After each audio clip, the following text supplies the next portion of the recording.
সজনের ফুল দিয়ে আজকে যে নিরামিষ রেসিপিটা তোমাদের সাথে শেয়ার করব, আশা করি তোমরা আগে অনেকেই ট্রাই করোনি।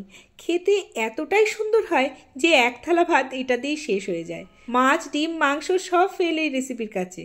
নিরামিষ দিনে একবার ট্রাই করে দেখো, খেতে দুর্দান্ত লাগবে। শীতের শেষে এবং গরমের প্রথমে আমাদের বাঙালিদের ঘরে ঘরে কিন্তু সজনের ফুলটা মাঝে মাঝেই খাওয়া হয়। যেহেতু সবার কথা অনুযায়ী সজনে ফুল অ্যান্টিপক্স, তাই আমাদের পাতে মাঝে মাঝেই থাকে। তবে সাধারণত আমরা সজনে ফুলের ভাজা বা চচ্চড়ি খেয়ে থাকি। এই রেসিপিটা এতটাই ইউনিক এবং এতটাই টেস্টি যে যাদের মুখে অনেক সময় রুচি থাকে না সর্দি কাশির জন্য, একবার খেলে তাদের কিন্তু মুখে রুচি ফিরে আসবে।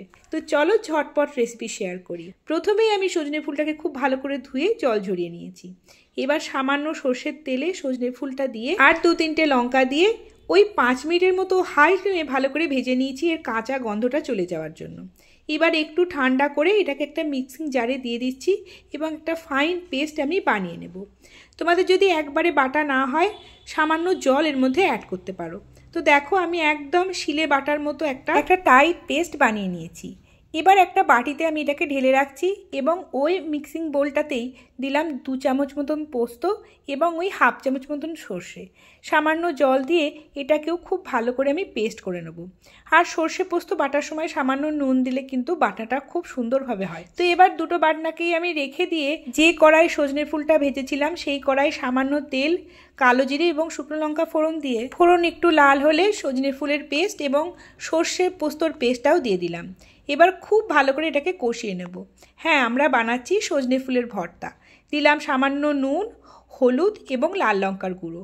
লবণটা একটু বুঝে দিতে হবে, যেহেতু এর পরিমাণটা লাস্টের দিকে একেবারেই কমে যাবে, শুকনো শুকনো হয়ে যাবে, সেহেতু বেশি দিলে কিন্তু লবণটা বেশি লাগবে, তাই একটু কম পরিমাণে লবণ দিতে হবে। কারণ এখন যে পরিমাণটা দেখা যাচ্ছে পরে এর হাফ হয়ে যাবে, তো সেই বুঝে লবণটা একটু অ্যাড করতে হবে। নিজেদের স্বাদ অনুযায়ী ঝালটা দেবেন। এবার মিডিয়াম টু হাই ফ্লেমে 10 মিনিট ধরে খুব ভালো করে নাড়তে নাড়তে যখন এটা একদম কড়া থেকে ছেড়ে যাবে, তখন আমাদের দিয়ে দিতে হবে সামান্য সর্ষের তেল। সর্ষের তেল দিলে এর সেন্টটা কিন্তু খুবই ভালো হয়।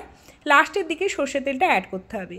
ওই টেস্টের ব্যালেন্সের জন্য আমি কয়েক দানা চিনি দিয়েছি, আর ঝালটা আমার কাছে কম লাগছিল বলে আরও একটুখানি লঙ্কার গুঁড়ো দিয়েছি। এবার দেখো এটা কিন্তু একেবারেই ঝরঝরে হয়ে গেছে।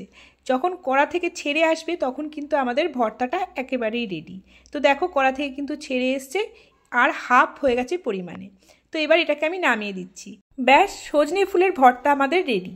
এবার আর কিচ্ছু না, গরম গরম ভাত নাও, ওপর থেকে কিছুটা সর্ষের তেল ঢেলে এই ভর্তাটা একবার টেস্ট করে দেখো।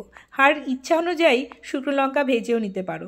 ওপর থেকে দিয়ে দিলাম কাঁচা সর্ষের তেল এবং 2টো কাঁচা লঙ্কা দিয়ে এটাকে পরিবেশন করলাম। এত ভালো হয়েছিল খেতে যে আমার ছোট বাচ্চাটা যে সজনে ফুল খেতে চায় না, সেও আজকে চেয়ে চেয়ে খেয়েছে। কোনো রকম পেঁয়াজ রসুন ছাড়াই এই ভর্তাটা একবার ট্রাই করে দেখো আমার অনুরোধে, অবশ্যই ভালো লাগবে। আর বাড়িতে বানালে কেমন হলো আমাকে কমেন্টে লিখে জানাতে ভুলো না কিন্তু। রেসিপি পছন্দ হলে বন্ধু বান্ধব পরিবারের মানুষের সাথে শেয়ার করো। দেখা হবে পরের দিন নতুন রেসিপির সাথে। আজকের মতো আসি।